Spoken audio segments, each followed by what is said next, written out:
الرحمن الرحیم وَإِذْ قُلْنَا ادْخُلُوا هَٰذِهِ الْقَرْيَةَ فَكُلُوا مِنْهَا حَيْثُ شِئْتُمْ رَغَدًا وَادْخُلُوا الْبَابَ سُجَّدًا وَقُولُوا حِطَّةٌ نَغْفِرْ لَكُمْ خَطَايَاكُمْ وَسَنَزِيدُ الْمُحْسِنِينَ۔ صدق اللہ العظیم۔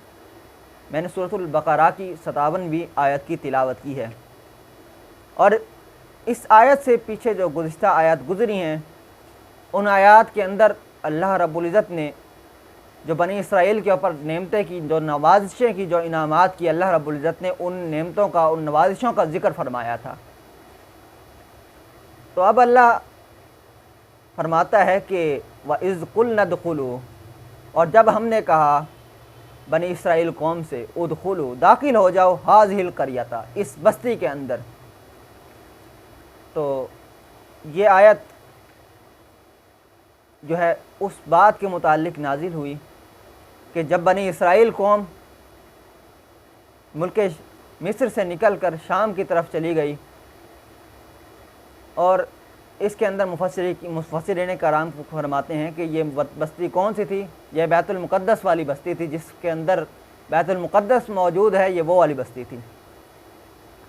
تو اللہ نے فرمایا کہ جب ہم نے بنی اسرائیل قوم سے یہ کہا کہ داخل ہو جاؤ اس بستی کے اندر، تو اس بستی کے اندر کس طریقے سے داخل ہونا ہے، کیا کرنا ہے بستی میں داخل ہونے کے بعد، تو اللہ نے آگے فرمایا کہ فَكُلُوا، پس کھاؤ، منہا، اس بستی سے، حیث شئتم رغداً، جہاں سے تمہارا دل چاہے، چونکہ وہ بستی جو تھی وہ بہت ہی نہایت ہی زرخیز بستی تھی، اور اس کے اندر جو اناج اگتا تھا، جو میوے اگتے تھے، وہ کئی قسموں کے اگتے تھے، اور اس کے اندر نعمتیں بھی بے بہا ہوتی تھی۔ تو اللہ نے حکم دیا کہ بس اس بستی کے اندر داخل ہو جاؤ، اور جہاں سے تمہارا دل چاہتا ہے بغیر روک ٹوک کے اس بستی سے کھاؤ۔ اور پھر اللہ نے یہ بھی فرمایا کہ وَادْخُلُوا الْبَابَ، اور داخل ہونا اس دروازے سے، یعنی اس بستی کے دروازے سے، سجداً، سجدہ کرتے ہوئے داخل ہونا، وَقُولُوا، اور کہنا، حِطَّةٌ نَغْفِرْ لَكُمْ خَطَايَاكُمْ، اے ہمارے رب ہماری خطاؤں کو بخش دے، وَسَنَزِيدُ الْمُحْسِنِينَ، تو اللہ نے فرمایا کہ عنقریب ہم نیکوکاروں کو زیادہ عطا کریں گے۔ تو اب اللہ رب العزت نے جو حکم فرمایا کہ داخل ہو جاؤ اس بستی کے دروازے سے سجدہ کرتے ہوئے، یہ حکم کیوں فرمایا؟ کیونکہ اس بستی کی جو شان تھی، جو شوکت تھی، جو عظمت تھی، وہ خانہ کعبہ کی طرح کی تھی۔ وہ کیوں تھی خانہ کعبہ کی طرح؟ کیونکہ اس بستی کے اندر بیت المقدس موجود تھا، جو بنی اسرائیل کے لیے قبلہ تھا۔ تو اللہ نے فرمایا کہ داخل ہو جاؤ اس بستی کے اندر، اور اس بستی کے اندر سے جو رزق تمہیں دیا جائے گا بغیر روک ٹوک کے وہ رزق بھی کھاؤ۔ پھر اللہ نے فرمایا اور داخل ہونا اس بستی سے سجدہ کرتے ہوئے، اور کہنا کہ اے ہمارے رب ہماری خطاؤں کو بخش دے۔ پھر اللہ نے فرمایا کہ عنقریب اللہ نیکوکاروں کو زیادہ عطا کرے گا۔ تو بنی اسرائیل قوم کو جب یہ حکم دیا گیا، سوائے چند لوگوں کے، باقی تمام لوگوں نے، بنی اسرائیل کے جو تمام افراد تھے، ان تمام افراد نے اس حکم کی نافرمانی کی، اور تنزن وہ داخل ہوئے۔ اللہ نے فرمایا تھا کہ سجدہ کرتے ہوئے داخل ہونا، لیکن بنی اسرائیل کا حال یہ ہوا کہ وہ گھسیٹتے ہوئے داخل ہوئے، سورین کے بل گھسیٹتے ہوئے اپنے آپ کو انہوں نے بستی کے اندر داخل کیا، اور ان کو کہا گیا کہ حِطَّةٌ نَغْفِرْ لَكُمْ خَطَايَاكُمْ، تو ان لوگوں نے ان الفاظ کو بھی بدل دیا دوسرے الفاظ سے۔ تو جب انہوں نے ان الفاظ کے علاوہ دوسرے الفاظ کا استعمال کیا اور بطور مذاق کیا، اور اللہ کے حکم کی نافرمانی کرتے ہوئے کیا، تو ان کے اوپر کیا ہوا، کیا معاملات ان کے ساتھ پیش آئے؟ تو بیان کیا جاتا ہے کہ جب انہوں نے بنی اسرائیل والوں نے یہ کام کیا، یہ عمل کیا، تو ان کے اوپر طاعون کی وبا پھیلی، اور اس طاعون کی وجہ سے کئی بنی اسرائیل کے جو خاندان تھے وہ مارے گئے اس طاعون کی وجہ سے۔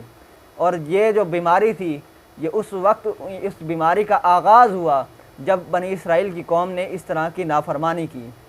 تو اللہ رب العزت کے جو حکم کی نافرمانی کرتا ہے تو اللہ اس کو یقیناً سزا دیتا ہے۔ تو ہمیں جو قرآن مجید، جو عظیم کتاب عطا کی گئی، وہ اس وجہ سے عطا کی گئی کہ ہم اس کے اوپر عمل کریں، اور یہ جو قرآن ہے یہ ہمارے لیے ایک شریعت ہے۔ اس قرآن کے اندر جو طریقہ بیان کیا گیا ہے، اگر ہم اس کے اوپر عمل کرنا شروع کر دیں تو انسان کی جو زندگی ہے اس کے تمام پہلوؤں کا تو تذکرہ قرآن کے اندر موجود ہے، تو جب بندہ اس قرآن کو صحیح طرح سمجھنا شروع کر دے، اس کلام کو پڑھنا شروع کر دے، اس کلام کی برکت سے جو ہے مزید انسان ترقی کی طرف جائے گا، کبھی تنزلی کی طرف نہیں آئے گا۔ انسان کو اس دنیا میں بھی کامیابی ملے گی، آخرت میں بھی کامیابی ملے گی۔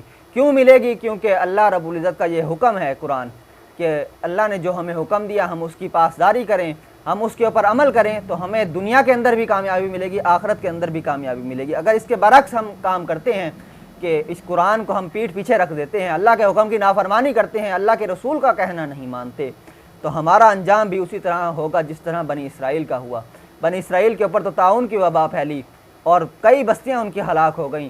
تو سوچیں آج جو ہمارے اوپر مختلف قسم کی آفات آ رہی ہیں ان کی وجوہات کیا ہیں؟ وہ وجوہات یہی ہیں کہ ہم نے اللہ کی حکم کی نافرمانی شروع کر دی، حکم عدولی کر دی شروع کر۔ تو جب ہم اللہ کے حکم کی فرما برداری کریں گے تو اللہ نے جو جس طرح فرمایا کہ وَسَنَزِيدُ الْمُحْسِنِينَ، ہم عنقریب نیکوکاروں کو بہت زیادہ عطا کریں گے، تو اللہ کے فضل سے، اللہ کے کرم سے ہمیں عطا کیا جائے گا۔ اللہ تبارک و تعالیٰ سے دعا ہے کہ اللہ تعالیٰ ہم سب کو قرآن مجید صحیح طرح سمجھنے اور اس پر عمل کرنے کی توفیق عطا فرمائے، آمین۔